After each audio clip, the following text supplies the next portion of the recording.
up, internet? My name's Sammy Fightmaster and welcome back to my YouTube channel. So, I just finished season 1 of Curon on Netflix and there are some things that I need to talk about. This show really messed with my mind. This is a spoiler video, so if you have not seen the show and you do not want to be spoiled, don't watch this video. I did do a non-spoiler review on my channel just a little bit ago, and I'll put a link to that video down in the description box below. And then once you've watched the show, come back here and talk about the spoilers with me. Alright, now with that out of the way, let's talk spoilers. Now, the big spoiler of this show that I did not mention in my non-spoiler review because I really think it would just ruin the entire show for you is the whole doppelganger thing that they've got going on in this show.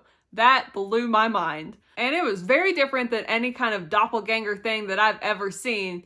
Because, like, honestly, my only film association with doppelgangers is I watched The Vampire Diaries. There are doppelgangers on there that they deal with, but they are not like these doppelgangers. So, like, the underlying theme of the show is, like, one's discovery of their true self. And so this town and this, like, haunted lake that I would never go near. First of all, I would never live in this town. Once I heard, like, even rumors of this, I'm gone. So I don't know why these people stayed. The whole, like, premise of the show is that if you repress really your evil side, your evil doppelganger is coming out of that lake to come kill you. That's insane.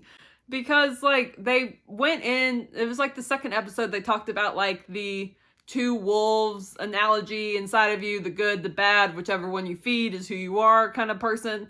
But I'm like, only evil people are coming out of this lake. There's no, like, bad person who's repressing their good side and the good person comes out of the lake. That's not how this works. And it seems like it happens very quickly. Like, you don't have a chance to, like, undo your repression kind of thing.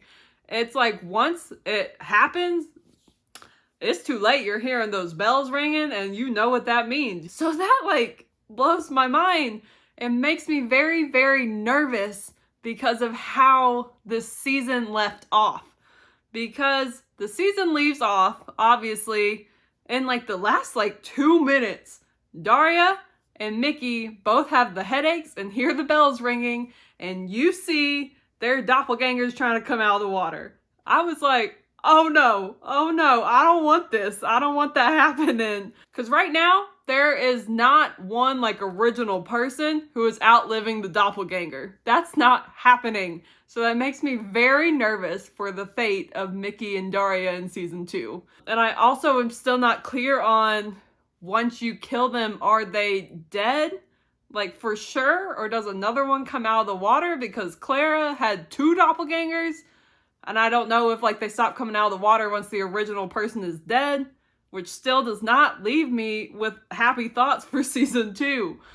Because I really got attached to Mickey and Daria, and I really don't want anything to happen to them. I have a theory about what's going to happen for season 2. Because I hate to say it, but Daria is definitely more of a main character. So I think that they will find a way to, like, destroy her doppelgangers, whatever. Keep her alive.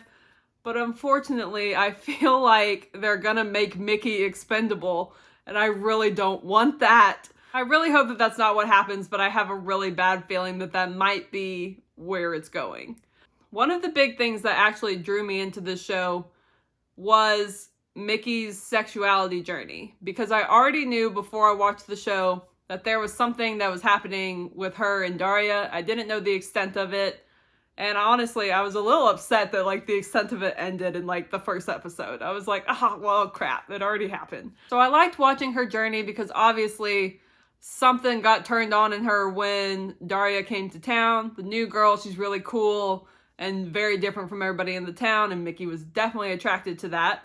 And then that kind of led her to finally accept who she is, which it seems like this town, for a town with a bunch of crucifix everywhere and a very heavy church presence, that everybody seems to accept her very well. And that was really nice and cool to see. The only thing is, I know it's 2020 and we're getting much better with LGBTQ representation and not killing off the gay characters all the time, but there's not a good reputation in cinematic history of the gay character not being the expendable person. So that is like a second reason that I feel like Mickey will be expendable in season 2, even though I really don't want her to be. I want to see more of her story. They didn't really talk about it a lot. A lot of scenes with her, they didn't like say like, yeah, I'm gay or any words like that, really. It was more like, you know, we love you, accept you, those kind of conversations. She did actually confirm towards the end, yeah, I like girls, only girls, that's it. When, you know, Lucas's doppelganger was starting to get very violent. So I want to see more of her story, because now, being at the end of the season, everybody in her life already kind of knows now that she is gay, and I want to see how that plays out in season 2. But obviously it seems like this town is really lacking in a dating pool for Mickey, so I don't know where they're gonna go, if they're gonna introduce new people in season 2, because obviously Daria is a no-go now. One of the storylines I really didn't like was the fact, I knew it was gonna happen, but I didn't like that Daria and Julio got together. I didn't like that. Like, I knew it was gonna happen, because they started off on like the hating each other relationship type thing, which that's always a sign that they're gonna get together eventually. That's like a #1 dating trope in TV. So I was like, they're gonna get together, which made me sad because I wanted her and Mickey to be together. The fact that it's Mickey's brother, that is what really gets me. And that Daria knows that Mickey has a crush on her, and it just really, really messed with me that she went ahead and got together with him while Mickey was in the house. Like, oh my gosh.